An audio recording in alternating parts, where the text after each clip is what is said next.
ఆంధ్రప్రదేశ్ రాష్ట్రంలో ప్రస్తుతం గవర్నమెంట్ ఫంక్షన్లకు సంబంధించి వివిధ విభాగాల్లో జరుగుతున్నటువంటి పరిస్థితులకు సంబంధించి ఏం చెప్తారు సార్?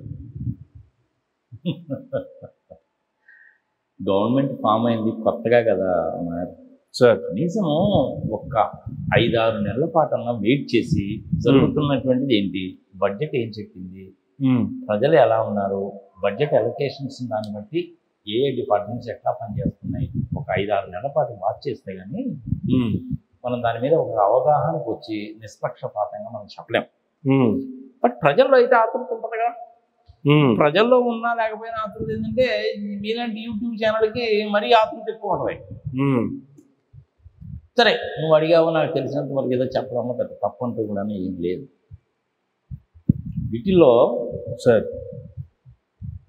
సరే, చంద్రబాబు నాయుడు గారు కానీ, చిన్నబాబు కానీ, రెడ్డి పుస్తకం కానీ, పవన్ కళ్యాణ్ కానీ ఇంత చేటు ఆంధ్రప్రదేశ్లో దేశవ్యాప్తంగా ఈవీఎంల మిషన్ల మీద వస్తున్నప్పటికీ కూడాను ఎక్కడ ఎవరు కూడాను ఒక్క మాట మాట్లాడడం లేదు. అంటే జనాలు ఇంకా ఏం మాట్లాడతారో చూద్దాం అన్న ఉద్దేశంతో ఊరుకున్నారా, లేదంటే మనం తప్పు చేసాం కాబట్టి మనం ఎందుకు మాట్లాడాలి, గెలిచాం కదా, వాళ్ళు ఏదో కొట్టుకుంటూ ఉంటారు, కోర్టులో కేసులు పెడతారు, అది నెంబరింగ్ కావాలి, హియరింగ్కి రావాలి, ఇదంతా అయ్యేసరికి 5 సంవత్సరాలు గడిచిపోతుంది.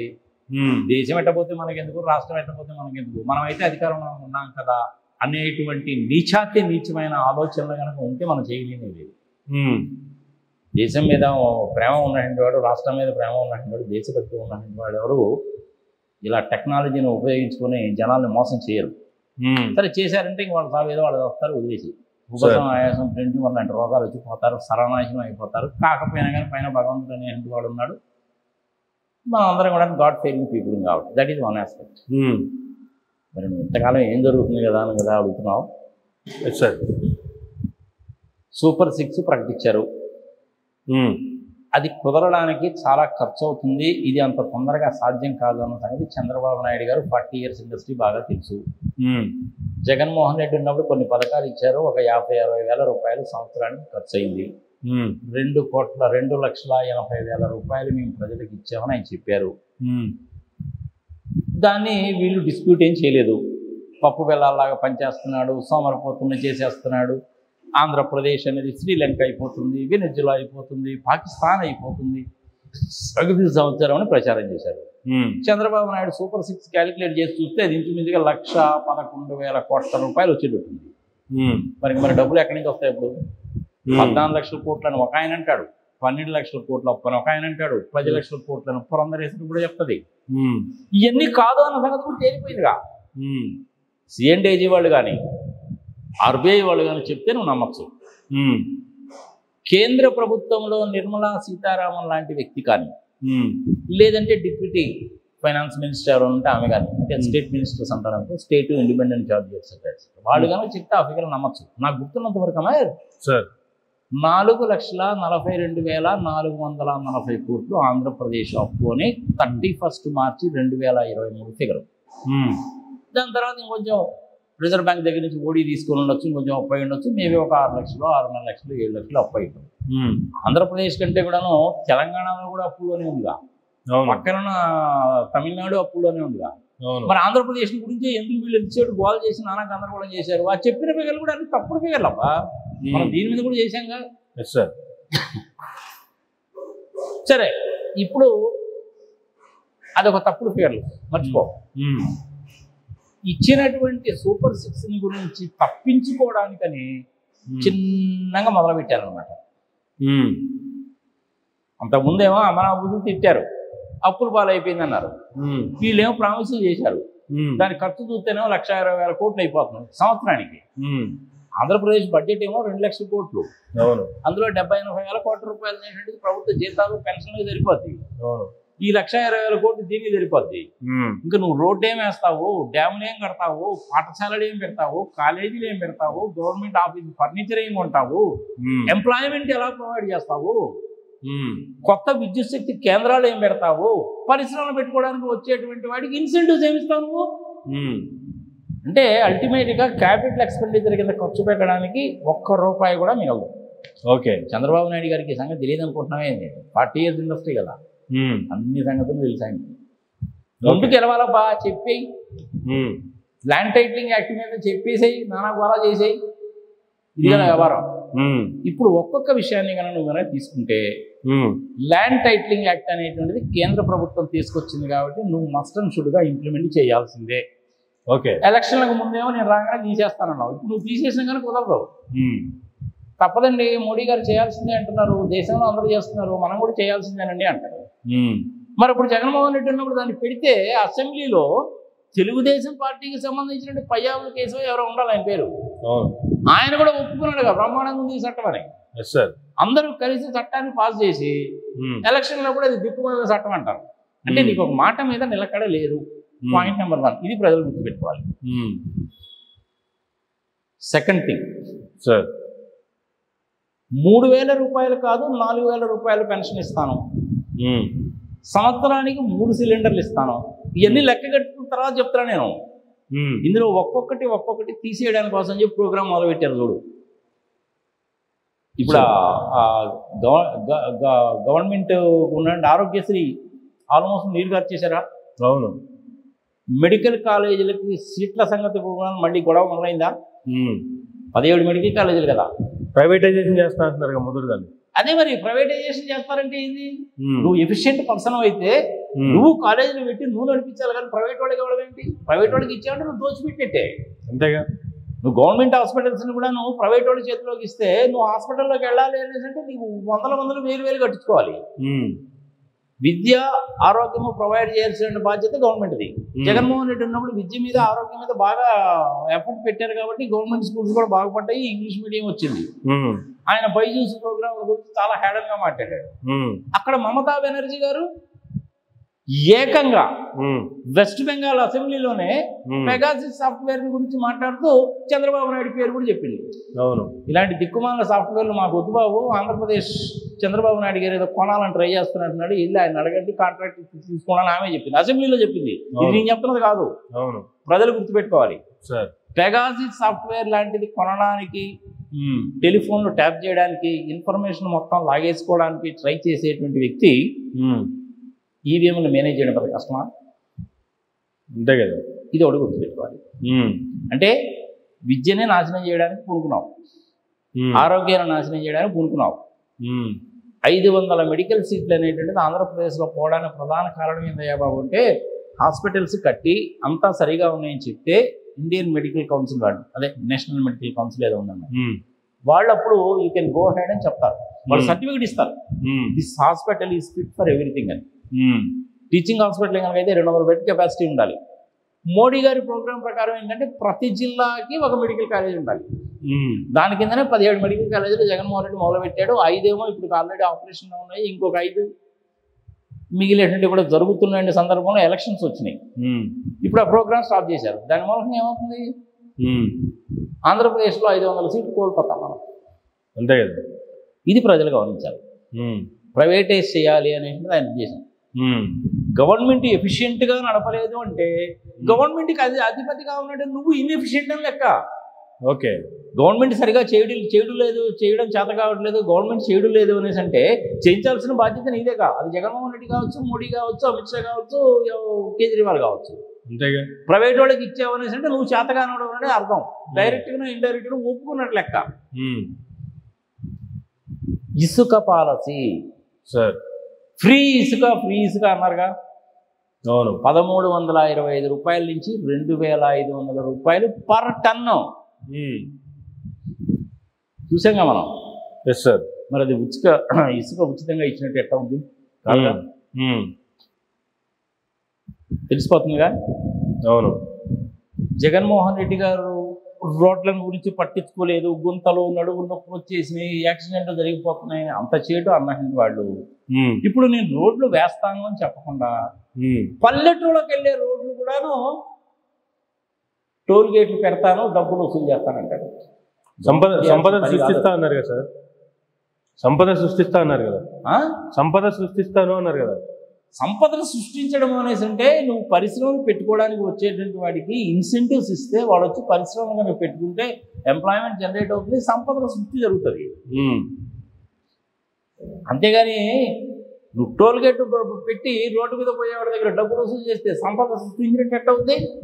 నాగార్జున సాగర్ లాంటి డ్యామ్ కానీ కడితే 22 లక్షల ఎకరాలకి నీళ్లు వస్తే, రైతులకి నీళ్లు వచ్చి వాళ్ళు పంటలు పండిస్తే అప్పుడు సంపద సృష్టి. సోలార్ పవర్ ప్రాజెక్ట్స్ కనుక పెడితే 24 గంటలు పవర్ ఇస్తారు కాబట్టి ఆంధ్రప్రదేశ్లో మనకి 24 గంటలు కూడా పవర్ ఉంటుంది కాబట్టి అని ఇండస్ట్రీస్ పెట్టుకుంటే సంపద సృష్టి. గవర్నమెంట్ హాస్పిటల్స్ ఏమో నీరు గార్చేసి ప్రైవేట్ వాళ్ళకి ఇస్తే సంపద సృష్టి ఎక్కడ దొరుకుతుంది? గవర్నమెంట్ స్కూల్స్లోనేమో ఎటువంటి ఫెసిలిటీస్ ప్రొవైడ్ చేయకుండా ఇంగ్లీష్ మీడియం పెట్టకుండా నారాయణ చైతన్య వాళ్ళని ఎంకరేజ్ చేస్తే సంపద సృష్టించడం ఎట్లా జరుగుతుంది? ఈవీఎంలను మేనేజ్ చేసి నువ్వు గెలిస్తే సంపద సృష్టి ఎట్లా జరుగుతుంది? కుదరదు కదా. ఓకే, పోలవరం డ్యామ్ కూడా అలాగే చేశారుగా. సరే, అదొక పెద్ద ఇష్యూ అనుకో, వదిలేద్దాం. సార్, ఇసుక పాలసీ 1325 రూపాయల నుంచి ఉచితంగా అన్నావు, జరగలేదుగా. మెడికల్ కాలేజీలు చూస్తూనే ఉన్నాగా మనం. పల్లెటూళ్ళకి వెళ్ళేటువంటి రోడ్డు మీద కూడా కనుక వెళ్ళాలంటే ఇప్పుడు డబ్బులు కట్టాలి. మరి ఇది సంపద సృష్టి అంటారా, ప్రజలను దోచుకోవడం అంటారా? ప్రజలు విజ్ఞప్తిగా వదిలేద్దాం. కొన్ని రోడ్లు ఉంటాయి చేయొచ్చు సార్. వాజ్పేయి గారి టైంలో కదా నేషనల్ హైవేస్ 2+2 లేన్ తీసుకొచ్చారు, టోల్ గేట్లు పెట్టారు. మనం కూడా కంఫర్టబుల్గానే ఉన్నాం. ఇంతకుముందు హైదరాబాద్లో 10 గంటలకు బస్సు ఎక్కితే తెల్లవారుజామున 5ంటికో 6ంటికో విజయవాడ దిగేవాడం.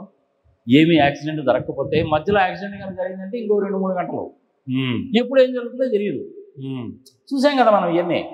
మీరు చూసారా లేదు కానీ నేనైతే చూశానబ్బా.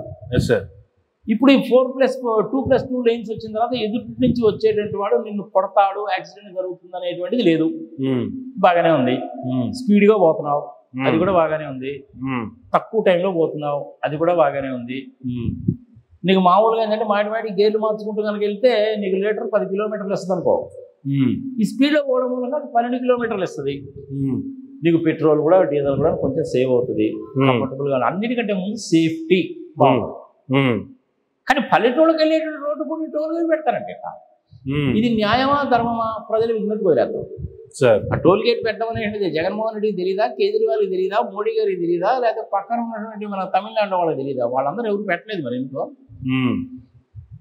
ఇదేదో టోల్ గేట్లు పెట్టి నేను మంచి రవాణా సౌకర్యాలు ఇస్తాను, మంచి రోడ్లు ఇస్తాను సంఘ సంవత్సరం అంటే అదొక పెద్ద విజనా? అదేమన్నా అదేం పెద్ద విజన్ కాదు కదా. 10వ క్లాస్ పిల్లల్ని అడిగినా చెప్తాడు, సార్ నేషనల్ హైవేస్లో బాగానే ఉంటుంది సార్, టోల్ గేట్లు పెట్టచ్చు, 100, 200, 10 రూపాయలు కడతారు. బట్ మా ఊరికి వచ్చే రోడ్డు కూడా ఎట్ట సార్? మెయిన్ రోడ్ నుంచి మా ఊరికి పోవాలంటే 10 కిలోమీటర్లు. ఈ 10 కిలోమీటర్లు కూడా నువ్వు 10 రూపాయలు కట్టింటే ఎట్ట సార్ అంటే ఎవడు కడతాడు? మీ చివరికి ఎట్టా ఉంటుందంటే ఎంత హాస్యాస్పదంగా ఉంటుందంటే ఆ రోడ్డు మీద మనకి ఆవులు గేదెలు కూడా పోతాయిగా. ఎవడన్నా కూడా 10 గేదెలు తీసుకున్నట్టు కనుక పోతున్నాడంటే గేదెకు 10 రూపాయలు తప్ప 100 రూపాయలు కట్టాయని వాడిని కూడా అడుగుతావు ఏంటి? టోల్ గేట్ నుంచి పోయివా? ఇది మరీ హాస్యాస్పదంగా ఉంటుంది కదా. ప్రజలకు కూడా తెలియాలి కాబట్టి చెప్తున్నాను సార్. ఆంధ్రప్రదేశ్లో 54,000 కిలోమీటర్ల రోడ్డు మార్గాలు ఉన్నాయి. 8,000 కిలోమీటర్ల రోడ్డు మార్గాలు అనేటువంటిది నేషనల్ హైవేస్ టోల్ కడుతూనే ఉన్నావు. 14,000 కిలోమీటర్లు అనేటువంటిది స్టేట్ హైవేస్. 32,000 కిలోమీటర్లు అనేటువంటిది పంచాయతీ రోడ్లు, మన పల్లెటూళ్ళకి వెళ్ళేవి. ఇప్పుడు చంద్రబాబు నాయుడు పెద్ద విషనరీ, నేను పెద్ద పోటుగాడిని మనగాడిని బ్రహ్మాండంగా రోడ్లు వేస్తాను నేను సంఘ సమాచారం అంటావు. రోడ్లు వేయాల్సిన బాధ్యత నీది స్వామి.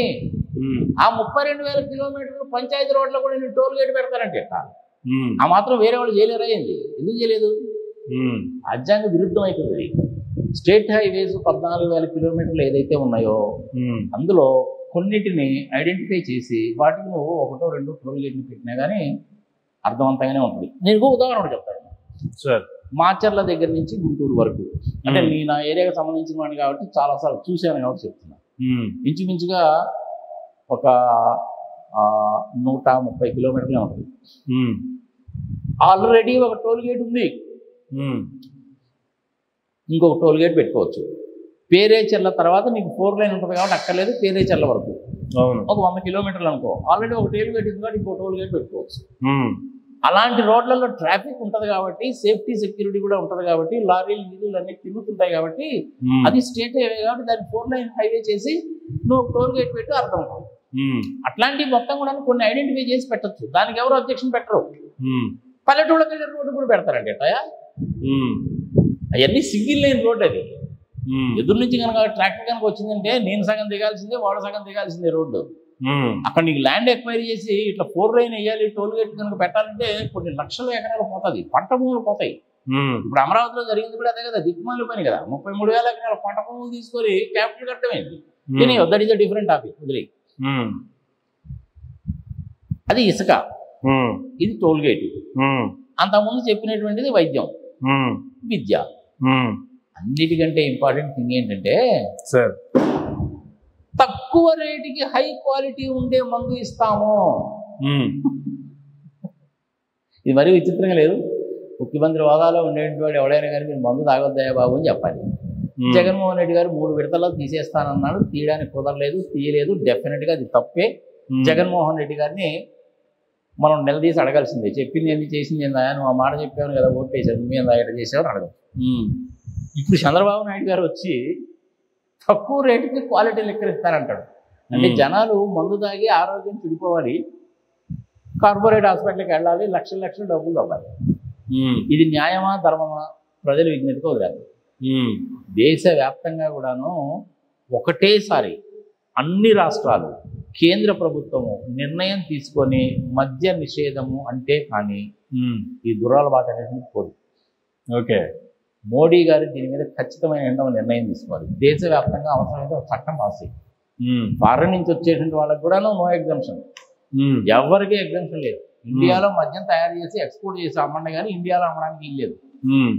కానీ విచిత్రం ఏంటో తెలుసా మరి సార్, కేంద్ర ప్రభుత్వాలు, రాష్ట్ర ప్రభుత్వాలు మద్యం మీద, టొబాకో, సిగరెట్ల మీద, పెట్రోలు, డీజిల్ మీద భయంకరమైన పన్నులు వేసి డబ్బులు వసూలు చేయడానికి అలవాటు పడి ఆ వచ్చిన డబ్బుల్ని దిక్కుమాలిన పథకాలకు ఉపయోగిస్తున్నారు.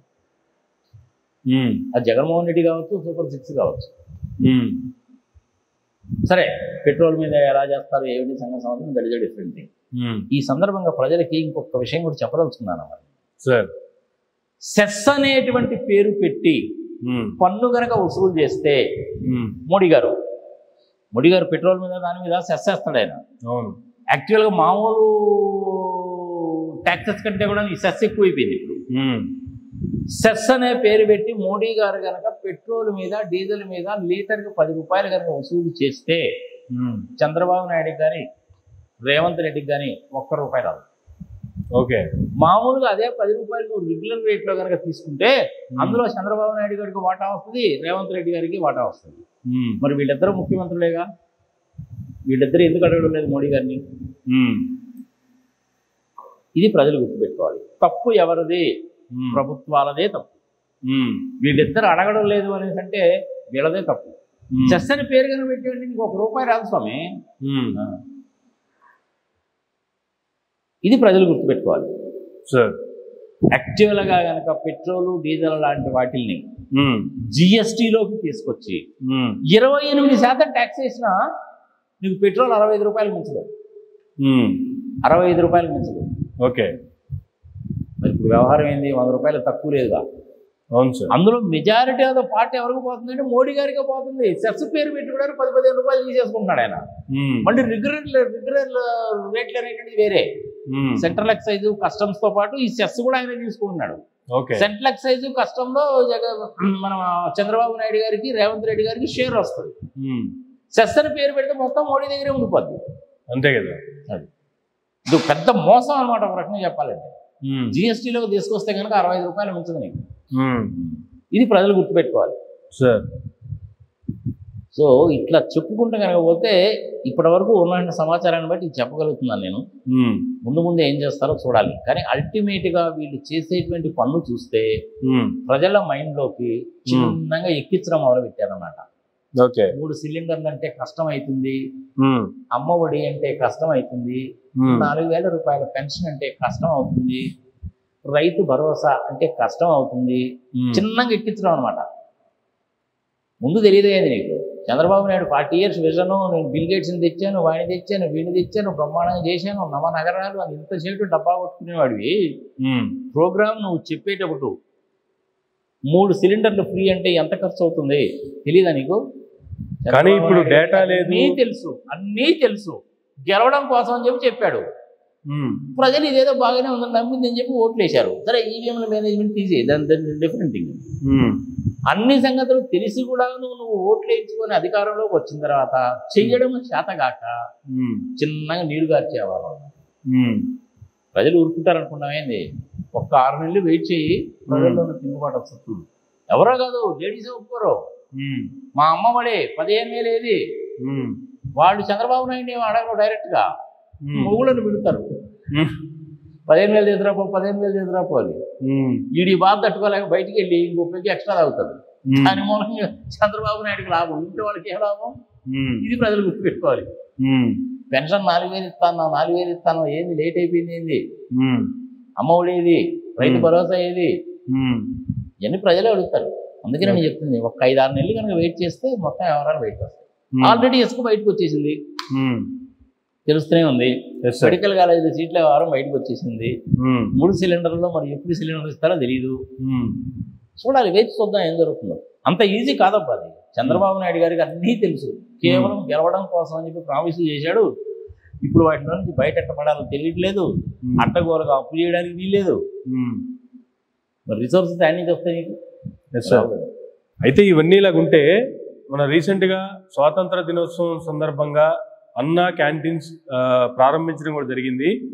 ఆ ప్రారంభోత్సవం తర్వాత అంటే రాష్ట్రంలో ప్రజలెవరూ భోజనాలు చేసేటువంటి పరిస్థితి లేదు. అన్నా క్యాంటీన్ల ద్వారానే రాష్ట్ర ప్రజలందరికీ భోజన పథకం కింద 5 రూపాయలకే భోజనం పెడతాం అనేటువంటి రేంజ్లో దాన్ని ఎలివేట్ చేస్తున్నారు.